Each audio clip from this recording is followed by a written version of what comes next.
Gen Z is cooked. If you're a young person, there is almost no good place you could live in the whole entire world. If you're in America, your president is the age of somebody who could be in a retirement home. And this is an example of what not to do as a president. If you're in Canada, good luck buying a house. France, bro, you guys can't even pass any bills or nothing. Your government is basically useless. And you guys get a new leader like every single month, it seems like. I don't think there's a single person who wants to be in charge of France right now. England and Ireland and Scotland, that whole area. I mean, it's England. British people are just always mad, and it's always raining over there. And you guys make like absolutely no money. Germany basically lets anybody with a pulse enter their country. Netherlands is so tiny they can't even do nothing. Belgium is also really tiny. All the countries around Russia are afraid that Russia's gonna attack them. Japan is just like cooked in like every single way. China and South Korea just have unrealistic standards for their kids. A lot of the African countries are just beefing. The Middle East is a constant war zone. India just has way too many people for the amount of space they got. South America has criminal organizations that are more powerful than the governments. And Australia just seems like a survival game. Same thing with Brazil. I couldn't go over every single country because there's like hundreds of countries, but you get the point. But first, we gotta talk about those prices. Tell me why I had some McDonald's points one day, right? And so I was like, okay, I'm gonna redeem these points because I was a little hungry. Do not redeem! Do not redeem! Because they said they were about to expire because I had them from so long ago. And I'm like, okay, I'm gonna get a little cheeseburger. And I got my cheeseburger for free. And why y'all put cheese on my cheeseburger? I'm sorry, what? Shut your bitch.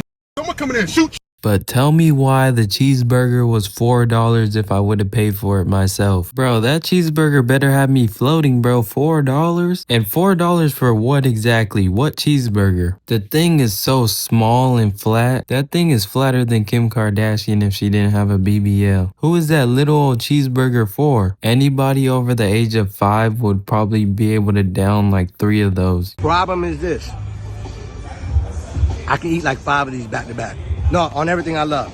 In a couple years, we might not even have a cheeseburger. They might just give us half a slice of bread and then like a corner of the burger. Matter of fact, they might just feed us raw burgers so they don't have to pay people to cook them. And as much as that is a joke, I can actually see McDonald's doing something like that. And also another time I went to New Orleans, right? And I was like, okay, I want to get some pancake. So I went to a pancake place and tell me why the pancake was like $15. Bro, all it had was some like blueberries on it. Why am I paying $15 for a pancake in one of the poorest states in the whole United States? I know it's New Orleans, but still, bro. Then I had to tip. And usually I wouldn't even mind tipping, bro. But when the food is so expensive, it's like, do I really want to give them a little bit more money? I mean, obviously I would never like not tip if I'm going to a restaurant. But those prices have you contemplating it, giving you intrusive thought. But guess what?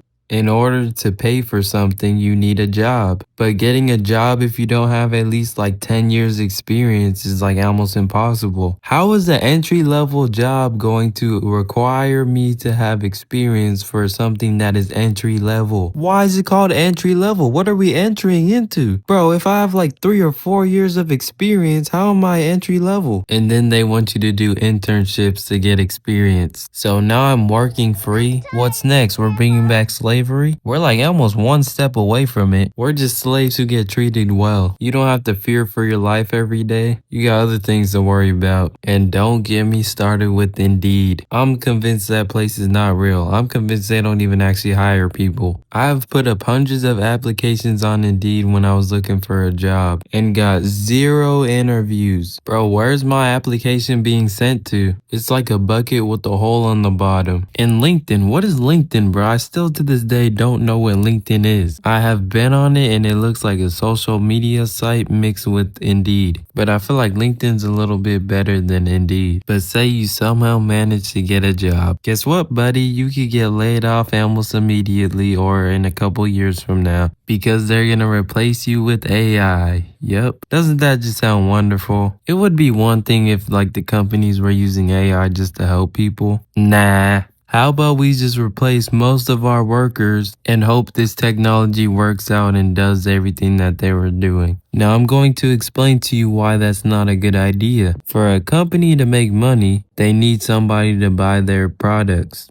For somebody to have money to buy a product, they need a job. If no one has a job because they've all been replaced by AI, then who's buying the product? And you don't know how many times that I've experienced an AI just ruining things and making a human come by and fixing the problem, and then it will be a whole lot longer than if it was just originally a single person doing it. And we're not even using AI for good things. The other day I saw an AI video of LeBron James throwing it back. How on earth is that helpful? Mind you, billions of dollars, endless research, months of coding, data centers being built, a lot of water being used, a lot of electricity being used, just for me to see a video of LeBron James throwing it back. Are we serious? If that's not the definition of cooked, then I don't know what is, because we are absolutely cooked. And yes, I made a video about hating on AI, but I hate AI so much that I'm hating on it again. I do not care. And don't get me started with trying to find a relationship. Dudes and girls, bro, they both be tripping. First of all, there's a lot of dudes who don't even know how to communicate with women. And I can't lie, that's me a little bit. Like, I have no problem talking to them. But if it's like a complete stranger and I don't know you, pulling out the calculator app, bro, immediately. And you know how they say like, oh, the worst you could say is no? You wish. Not in today's age. Imagine you just go up to one, you just try to like say a pickup line, and then you get a response. I saw you from back there. Yeah? I actually thought you were so gorgeous, and I'd be so mad at myself if I didn't come up. Oh, you're not gay? What? You're not gay? I'm not gay. Oh, you're not Twinkie. Like a simple no would have done the job. Why did you find the need to say something like that? Who peed in your cereal in the morning? Or even worse, you get like a TikTok made about you and they describe you to a T. They're like, this dude with the green hat, black shoes, gray shorts, and a Bad Boy Records shirt came up to me. He was mad chopped. I don't know why he thought that he had a chance. Now you're just looking at the screen, just sitting there contemplating on your life. Sad thing is, that probably happened to somebody before. I would not wish that on my worst enemy. And the dudes who do know how to talk to females, bro, they be going after like 5 of them at a time, bro. Like, bro, now you're just hoarding at this point. You're not even doing it for any reason. You're just doing it for the love of the game at this point. And for the females, some of y'all are way too delusional. Some of you guys wear almost nothing and just wildin' too, bro. It goes both ways.